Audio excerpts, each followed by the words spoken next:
We were playing baseball in the parking lot. It was near my neighborhood. It was easy access. We could all walk with our little equipment. At 11 years of age, Larry Ward was doing what you might expect 11-year-old boys to do. He was playing baseball with his friends. They weren't blocking streets or creating a ruckus. They were playing in a big open parking lot. And even though we've been playing there for months, someone decided we shouldn't play baseball there. And all of a sudden, a police car pulls up and people get out with their guns in hand. And fired a few warning shots at 11-year-old boys. Unarmed 11-year-old boys, unless you count a Babe Ruth slugger 100 feet away as a deadly weapon. Why did they do this? As Larry will tell you, there wasn't anything special about him that might make him seem dangerous, except that he was black. And unfortunately, this frightening event wasn't an isolated experience for him. As an adult, he faced more race-related violence. I remember being chased by the KKK in Florida. We had our house firebombed in Idaho when we lived there. When Larry tells that last story about a white supremacist group bombing his home, he says people often ask him when in the 1960s it happened. But it wasn't the 1960s. It was 1996.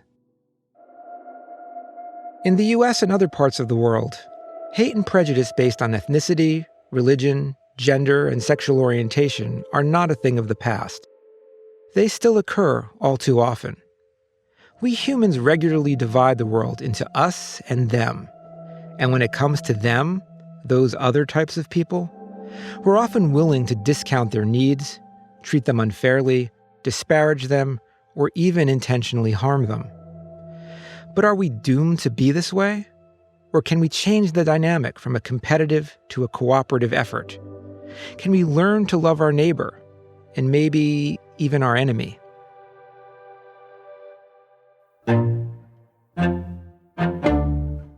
On today's episode, we'll talk to NYU professor Jay Van Bavel to understand the deeper mechanisms at work when it comes to group conflict, and how to rework our evolutionary tendencies to create healthier societies.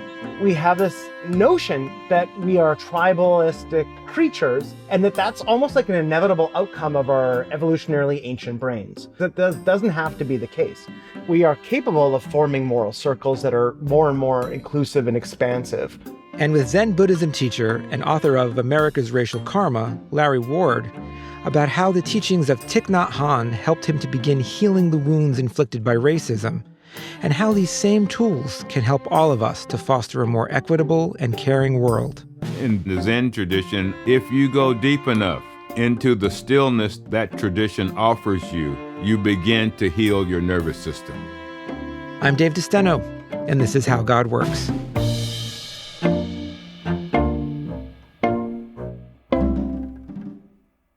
One thing we hear again and again is that humans are tribal by nature.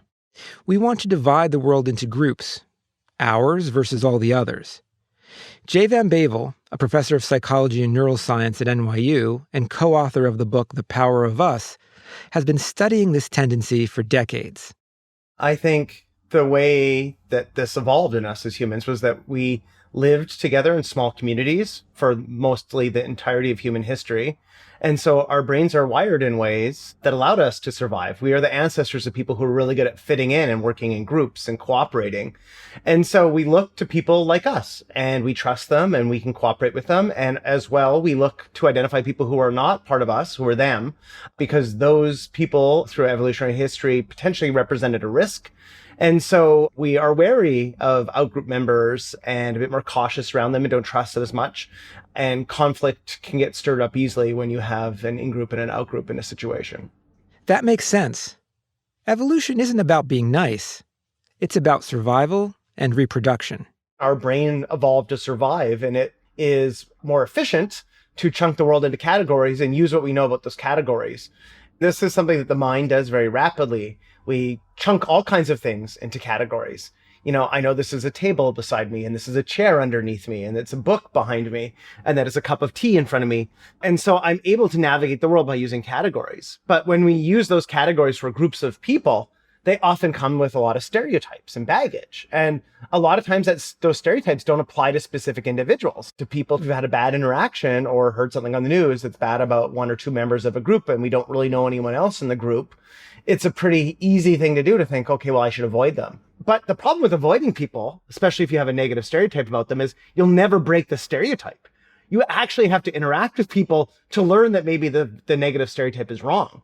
And so that is also like one of the psychological challenges. Okay, so when we're moving through the world in basic survival mode, our brains are generally trying to be efficient, using that fast, automatic category mode to decipher what's going on around us. But think about all the amazing stuff people in groups do together. If you wanted to cooperate with someone, you'd probably need way more information about them than just that they're on your team. You'd want to remember important facts about them. Maybe have a sense of what motivates them and what they're good at. Parts of their brain involved in face perception are getting activated more. And what we find is that's related to better memory for in-group member faces. So they're actually paying more careful attention to in-group members. Other research has found that when you're part of a group, you start to look towards the eyes of in-group members more. And that's where a lot of information, especially emotional information and information about identity, is being conveyed. And so that seems to be part of what's driving their superior memory. The dark side of this skill, of course, is that our brains only think it's important to gather all this extra detail about members of our own group. This is why dozens and dozens of studies have shown that, on average, people are better at recognizing members of their own race, and worse at telling apart people they perceive as others. The consequences of this cognitive weak spot are huge. It means, even at the most basic level of perception, we're less interested in accurately identifying and understanding people from outgroups. That not only perpetuates stereotypes and prejudice, it also contributes to erroneous convictions. That's called the own race bias. And that's a really important thing because it affects things like eyewitness testimony in court cases, that if you can't remember somebody from another race, you'll point your finger at the wrong suspect if you were an eyewitness. And people have gone to jail, spent decades in jail for crimes they didn't commit because an eyewitness confused them with somebody from their race. And as in particular in America, this happens to black suspects regularly. And then they get exonerated by DNA. And so that's how we know that this was a mistake. This evolutionary tendency has even more dangerous consequences. Because when our mind puts someone in the category of vague other rather than fleshed out individual, we also feel less empathy for them. And when we stop feeling empathy for people, we're also less motivated to end their pain. In some situations, we might even be more willing to harm them. But there's even a more subtle way that the greater empathy we feel for in-group members works. In one of our studies with my student Lior Hackle, we brought in NYU students and they got to win some money. And when they win money, parts of their brain involved in the reward system kind of get activated. If they see an out-group member win money, they don't really have that same response. But if they see an in-group member win money, you see this similar patterns of activation with reward in their brain. They feel good when they see an in-group member win money as long as they care about that group.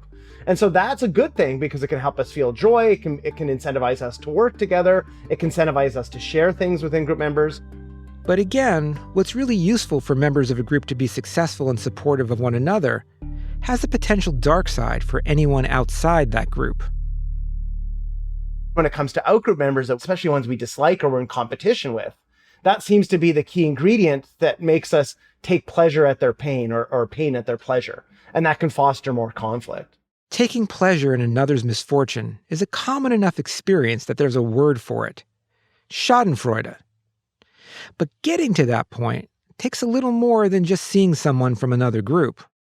Just being part of a group is kind of the first part of the recipe. And that will lead you to prefer in-group members, but it doesn't necessarily lead you to dislike or dehumanize out-group members. The ingredient we found that really makes you feel Schadenfreude, a pleasure at the pain of the out-group, is when there's competition. So the moment you're A, part of a team, and B, there's competition, that's when things start to heat up. If you're a sports fan, you've probably felt this. I live in Boston, and so when the Yankees lose a game and their fans are upset, a lot of people here take some joy in that. A fact you can even see in their brains. Harvard psychologist Mina Cikara had fans of the two teams watch parts of games while in an fMRI and found that pleasure centers became more active when players on the opposing team struck out or were picked off bases. But when we move from sports competitions to competitions for real resources, things can go downhill pretty quickly. That's actually the ingredients where you actually see like real racial or religious conflict. You see that with international conflict. You see that with political conflict and polarization. They're competing for land, for space, for power, for jobs. So we all know examples of how this happens. We see examples of racial strife, of religious sectarianism dividing us in all different ways. But how deeply does this run? I mean, does there need to be long-standing conflict, or are we ready to kind of divide at the drop of a hat? Yeah, I think both are true. So I think we have the capacity to divide up into groups, discriminate against others, engage in conflict, warfare, violence, but it doesn't need to be that way. And so one of the great, remarkable innovations throughout human history is building institutions that reduce conflict and foster ways of cooperating. And so we have all kinds of institutions that do this. And so if you look even over the last 100 or 200 years, the rates of intergroup violence have plummeted. And if you look even longer throughout human history, they've dropped even more. And so it looks like we're on a trajectory of less intergroup violence and conflict than we've ever had throughout human history. Of course, it doesn't always feel that way because we open the newspaper and you can easily find examples of group conflict going on in your backyard as well as certainly around the world. But on average, it seems like it's gotten better. We can talk about how institutions do this in a moment, but at a personal level, how do we begin to expand our moral circle? Yeah, so I think this is one of the powers of identity, and this can be leveraged in a very positive way, is that we are capable of forming moral circles that are more and more inclusive and expansive. I ran a study where we essentially flipped a coin and put groups of strangers into one team or another team in the lab. At that point, we called them the lions and the tigers. And within minutes, they started liking their in-group more. They wanted to be friends with them more. They trusted them more. And this happened even on measures that were like measuring their automatic reactions to in-group members and out-group members. We also found that it was able to bridge divides, that if you put people on a mixed race team, even by this coin flip, they started to like everybody regardless of race, as long as they were part of their team. We also put these same participants in a scanner and looked at their brain. And what we could see is that parts of their brain changed within a few minutes of being part of a team, so that when they were seeing members of their own group, parts of their brain involved in positive emotions were active, but parts of their brain involved in things like very basic early parts of the brain, like face perception, were active. And what that suggests is they were even looking at in-group members differently, paying attention to them differently. And so this is kind of a whole suite of things that get triggered in the mind and the brain the moment that you're part of a group. And we've, done this now with dozens and dozens of studies in many countries, and we find the same thing over and over again. If you're part of the same team of somebody, you have better memory for everybody who's part of your group, regardless of their race. We found that it helps you kind of identify perhaps the humanity and individuality in people. You can find a common ground or connection or shared identity, and that can kind of bring them psychologically into your sense of self. This right here is a critical point. If we can't really stop our brain from categorizing people into us or them, we can change the criteria it uses. And that means we can expand our moral circles by changing who we think is like us. And if we use broader categories than who is on our team, who we care about can change too. But what about situations where that's not easy? Where we're already part of a group that's in conflict with another group? One of our interventions that worked was creating a sense of cooperation between groups. You have these two groups competing and they're experiencing schadenfreude. The moment you have them cooperate in a competition against other teams, suddenly they don't have any schadenfreude anymore for the outgroup. They suddenly see them as part of their in-group. And so there's all of these things you can do. And this happens in the real world. After 9/11 in the United States, George Bush, who was a Republican president, was pretty unpopular. His popularity is around 50%. Within a week after 9/11, Americans felt threatened and attacked by outsiders, and his approval went up to about 90%, I think, which is the highest recorded ever. And, it went down over time. But for a moment, everybody no longer felt like Democrats or Republicans. They felt like Americans. Cooperation is always happening. It's just the identity that matters to us right now is based partly on what our goals are and our motives are and what is salient to us in that moment. At this point, you might be thinking, this is all well and good in theory, but how do we actually foster that cooperation beyond small, controlled lab groups? I will say one of the key things here is unlocking healthy social norms. We have this notion that gets expressed over and over again on social media and by journalists that we are kind of tribalistic creatures, and that's almost like an inevitable outcome of our evolutionarily ancient brains. That doesn't have to be the case.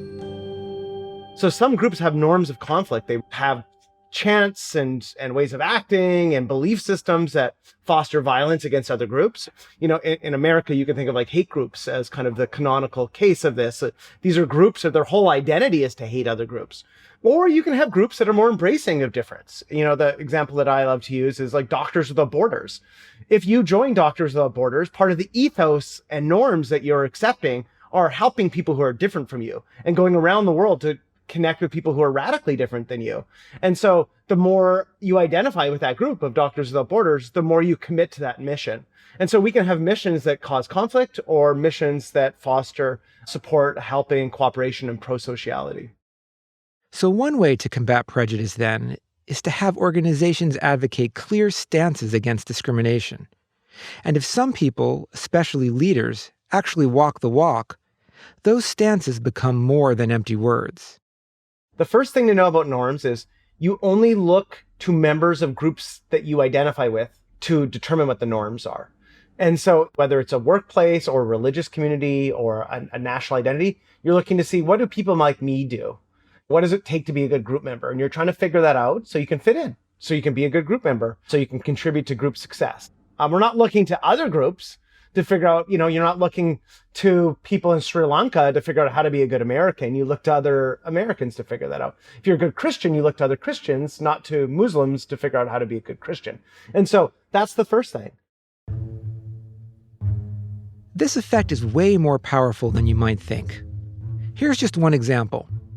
Researchers in Italy asked high school students whether they'd be willing to organize an event for World Refugee Day or attend a pro-immigrant demonstration. But they also had the students say who in their class best represented the group. And it turns out that if they thought that person would support immigrants, they were likelier to support immigrants too. It's basically like peer pressure, but for good behavior. The second thing I would say is that norms can be a part of the automatic or habits of mind. Once you get used to thinking and doing things a certain way, it becomes automated and reflexive. Usually that happens for people who've been in a group for a certain amount of time, and they just know automatically how to think about something. That's how norms work. They become automated, and you stop questioning them, and you just do them, and you act in ways that are consistent with the norm, and they guide all the ways that we think and do things.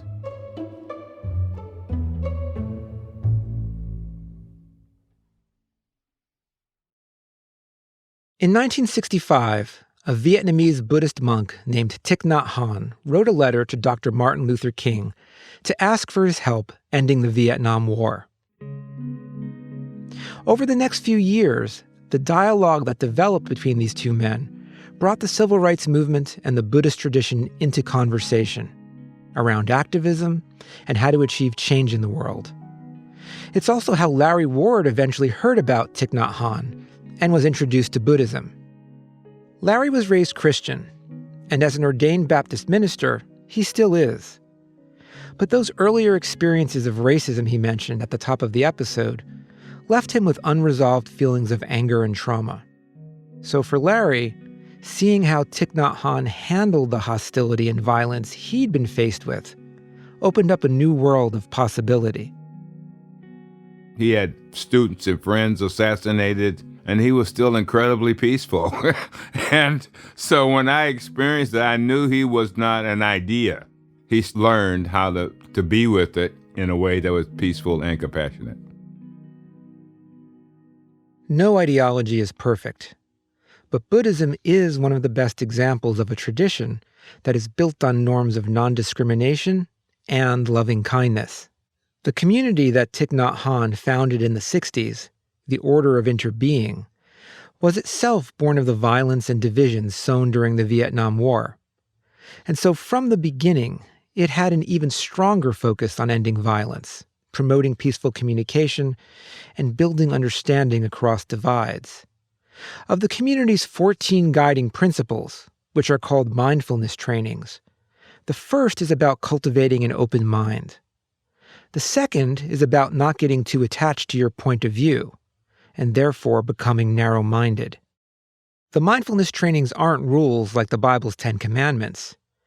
They're more like good practices, always nudging you in the direction of reconnecting with yourself and with others. They teach practitioners how to deal with their anger, handle conflict, and live in greater harmony with the world. And Thich Nhat Hanh himself often said that the goal of the trainings wasn't to make people become Buddhists, but to help them live more peaceful and compassionate lives, no matter their theological beliefs. The starting point for all of these trainings and changes, though, is a straightforward one: mindfulness. It's by cultivating an acute awareness of the present moment, your thoughts, your feelings, your propensities to judge others and yourself, that the automatic workings of the mind can be changed, not only when you sit down to meditate, but throughout your day. For Larry, learning about mindfulness helped him carve out a path toward healing from the trauma he had lived with throughout his life, and eventually to become a Buddhist teacher and nonviolent activist himself. What I found helpful is the practice of mindfulness as a focus allows me to be there every day, healing myself every day through my breathing and my conscious awareness of the miracle of being alive, no matter my circumstance. If you go deep enough into the stillness that tradition offers you, you begin to heal your nervous system. Walking meditation. I used to work at a hospital, and I'd go to the parking lot and I'd walk slowly to my office. It doesn't have to be in a temple that you practice. It has to be in your daily life to receive the full benefit of what the practice can offer you. I even open doors differently, more slowly, taking my time. I go through the phone a little slower and slow myself down before I try to listen to what's being communicated to me. All of these are very mundane activities we do every day.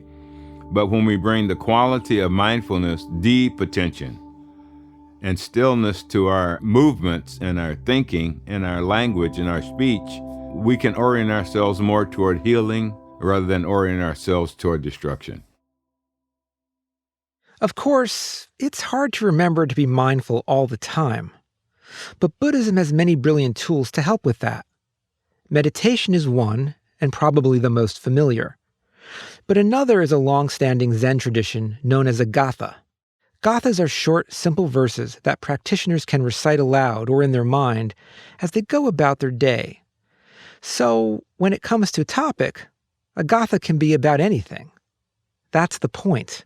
The whole goal is to call our attention to the present and focus our minds on Buddhist teachings while we engage in activities as mundane as, say, using the phone. Words can travel thousands of miles. May my words create mutual understanding and love.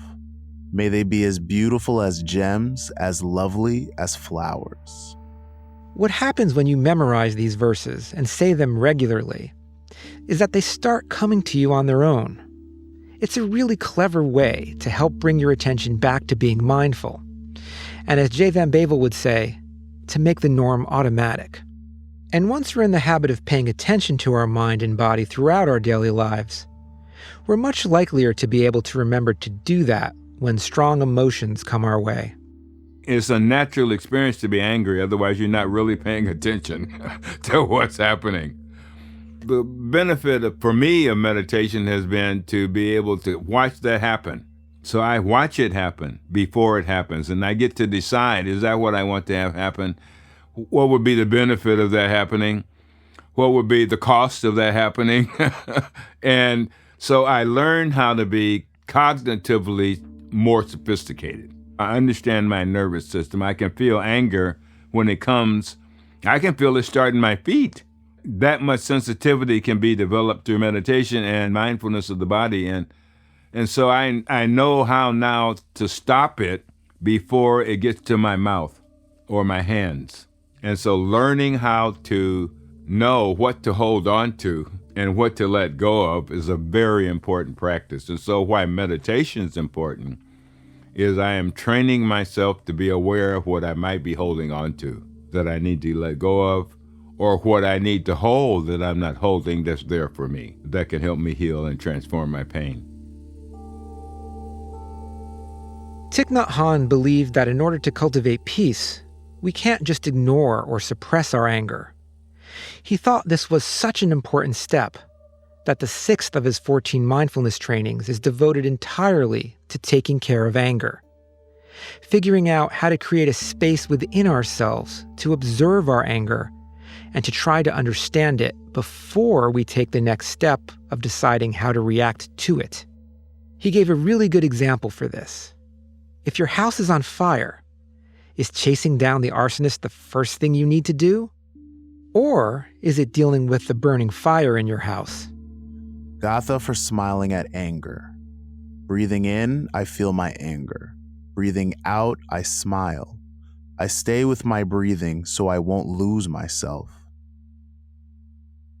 One of the basic fundamental parts of human psychology is that we tend to divide ourselves into us versus them along lots of dimensions, whether it's race, whether it's religion, whether it's sexual orientation. And another aspect of basic human psychology is that we tend to care more for the people who are on our side, on our team. We feel their pain more. We feel more compassion for them. So what is it about meditation that allows us to break down those categorizations, to kind of see everybody as equally worthy of concern? Well, for me, it's meditation provides the opportunity to see through your mental constructs, to learn the nature of your own mind, how it thinks, how it's been conditioned, what it has a tendency to run toward, what it has a tendency to run away from. And for me, the more I learned about Larry, the more I learned about everyone else. It really breaks down the dualism that you refer to, because we all suffer. No one escapes. And we're all are yearning for, lack of a better word, the experience of paradise, which none of us are finding together. And we're using our energy to fight about what the meaning of paradise is instead of living in it. I can recognize, oh, Larry, there you go. There your mind goes. And your feelings are going this way. Your feelings are going, and whichever way mind or feelings go is how they go. It's natural. I don't have to judge myself as a poor human being because I'm having a human experience. I am learning to master my response to my human experience. And that's what meditation can provide for a practitioner. So part of it is retraining your mind a bit to see through those categories that we create and that can divide us. And some of it, exactly as you said, I think is a practice. We're not going to be perfect at that. Part of that is human. But when those emotions come, because we're dividing, because we're separating, because we're seeing people as in competition with us, we don't have to follow it down the rabbit hole. Is that what you're saying? That's exactly what I'm saying. And part of the practice of meditation for me is to recognize the tendency before it becomes a behavior, to recognize your draw to the rabbit hole and to understand what's calling you there. So it's not just there's a rabbit hole. It is, why am I yearning to go that direction? Where did that conditioning come from? And do I have to hold on to that? Gatha for letting go. Hearing the bell, I am able to let go of all afflictions. My heart is calm, my sorrows ended. I am no longer bound to anything. I learn to listen to my suffering and the suffering of the other person. When understanding is born in me, compassion is also born. One of the issues I think that often gets in the way is even if you don't hold animosity to people of a certain ethnicity, Right. race, religion, etc., we often feel like we're in competition. Yes. That is, life is a zero sum. If, I've got to, Right. I don't begrudge you things, but I need what's good for my people to protect me.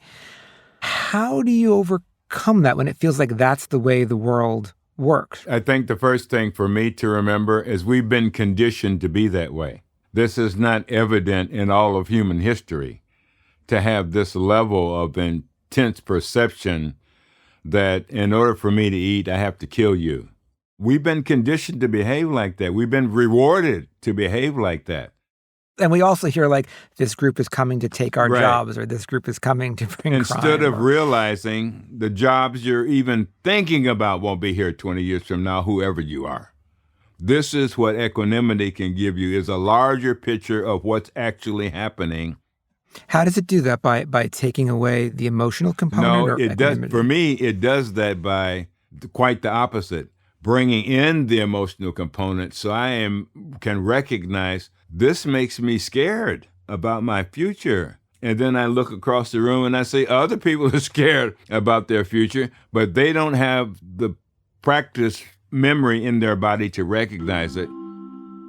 I'm glad Larry corrected me here, as I fell into the trap that many people do, thinking that Buddhism is about not feeling things.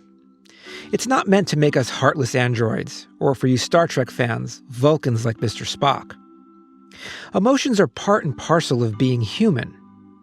What mindfulness does do is it helps us to be aware of our feelings, rather than controlled by them. We can recognize anger and fear and let them pass. New research is also showing that meditation, by breaking down our tendency to categorize people, can retrain our minds to see the common spark of humanity in all of us. To realize that supposed enemies also feel fear, pain, and sorrow, and in so doing, to short-circuit our tendency to care less for them. Gatha for greeting someone. A lotus for you, a Buddha to be.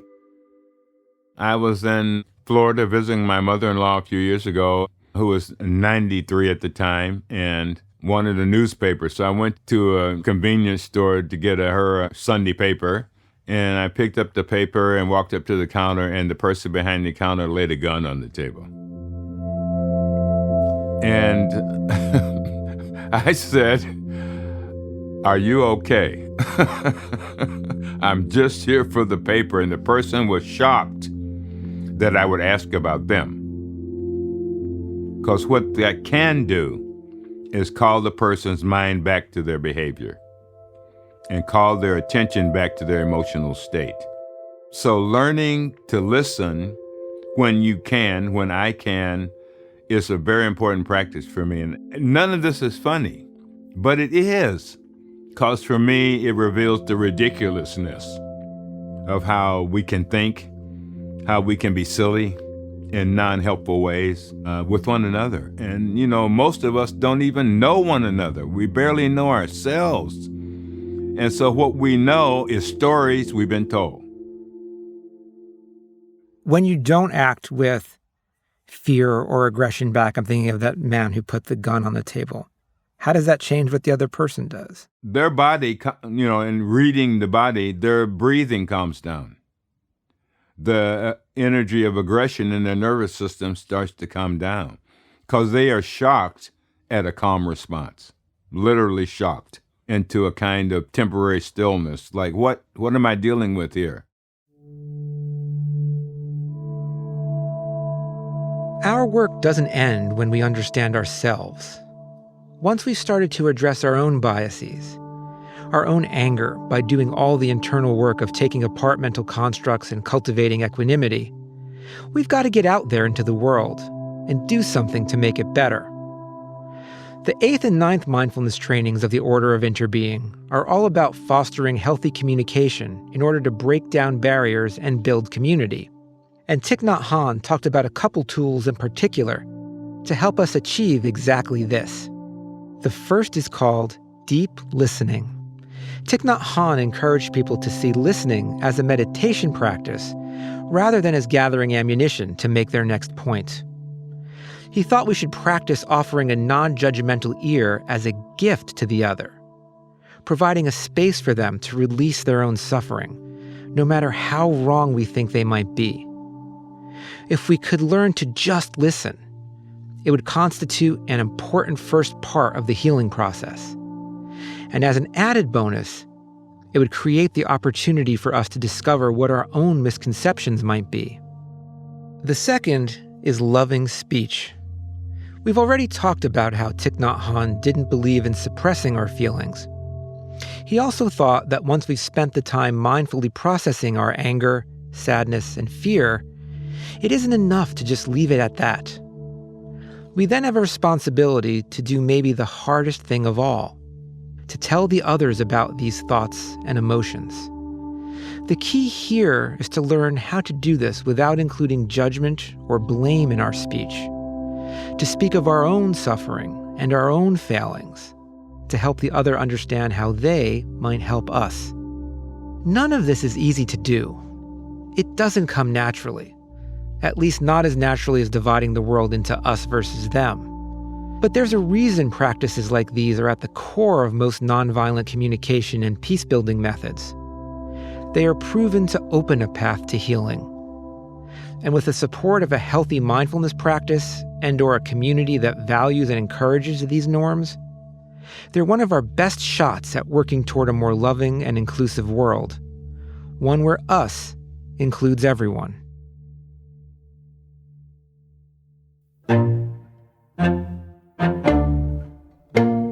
Next time on How God Works, we'll be featuring a conversation recorded live at WBUR's City Space in Boston. It's no surprise that stress, anxiety, and depression are rising in young adults. But research shows that engaging in spiritual practices helps members of Gen Z become more resilient. Join me and some special guests as we explore the science behind why that is and how we can put that knowledge to good use, whatever our beliefs. The gathas you heard in today's episode can be found in Thich Nhat Hanh's book, Peace is Every Breath, a practice for our busy lives. How God Works is hosted and written by me, Dave DeSteno. Our senior producer is Josie Holtzman, our producer is Sophie Eisenberg, and executive producer is Genevieve Sponsler. Melissa Streifert is our intern. Merritt Jacob is our mix engineer and composed our theme, which was arranged by Chloe DeSteno. The executive producer of PRX Productions is Jocelyn Gonzalez. This podcast was also made possible with support from the John Templeton Foundation. If you want to learn more, you can follow me on Twitter @David DeSteno.